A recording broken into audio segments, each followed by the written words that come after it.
Merci, monsieur le maire. Je voudrais revenir sur le projet de Grand Parc de Lunaret, pour lequel nous allons engager plus de 8 millions d'euros et qui a été évoqué dans une diapo tout à l'heure. Le Grand Lunaret, c'est un des projets majeurs d'aménagement d'espaces naturels à Montpellier. Le Grand Lunaret, ce sont près de 200 hectares répartis en 3 secteurs, à savoir le bois de Montmaur, que vous connaissez bien, le zoo de Lunaret, bien sûr, et enfin, une zone un peu moins connue peut-être, le site de la Valette et les berges du Lez. Alors, quel est le projet ? À l'échelle du Grand Parc, il s'agit de créer une grande boucle piétonne qui relie ces 3 secteurs et donc d'offrir un grand parcours de promenade en pleine nature, en plein cœur de métropole. Et nous allons lancer dès cet automne des travaux d'aménagement avec un cheminement piéton accessible à tous qui partira de l'entrée du sud du bois de Montmaur, au niveau de l'arrêt de tramway zoo de Lunaret, pour conduire à travers le bois de Montmaur à l'entrée actuelle du zoo. De la même manière, nous allons lancer le réaménagement du cheminement de la ripisylve du Lez sur le secteur de la Valette.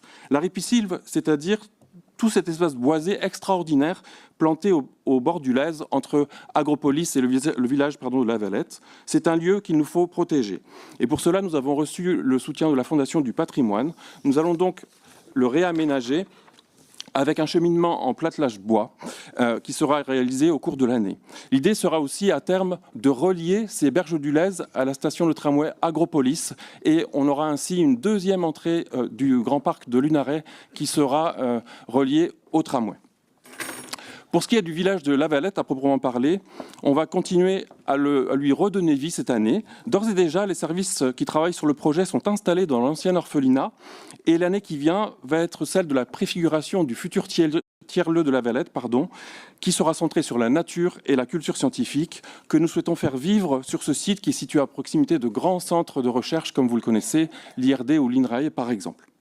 Enfin, la partie Lunaret, celle que nous connaissons tous le mieux, va poursuivre sa mutation avec la poursuite des travaux de réaménagement, avec à terme d'un côté une partie zoo plus resserrée, une trentaine d'hectares environ, et de l'autre côté, un vaste espace de nature au sein duquel on retrouvera un nouvel espace pédagogique à la place de l'ancienne ferme pédagogique. Beaucoup de choses donc cette année et dans les années à venir pour le Grand Parc de Lunaret, qui sera un des lieux majeurs de reconnexion à la nature, de préservation de la biodiversité et de sensibilisation aux enjeux écologiques. Merci, monsieur le maire.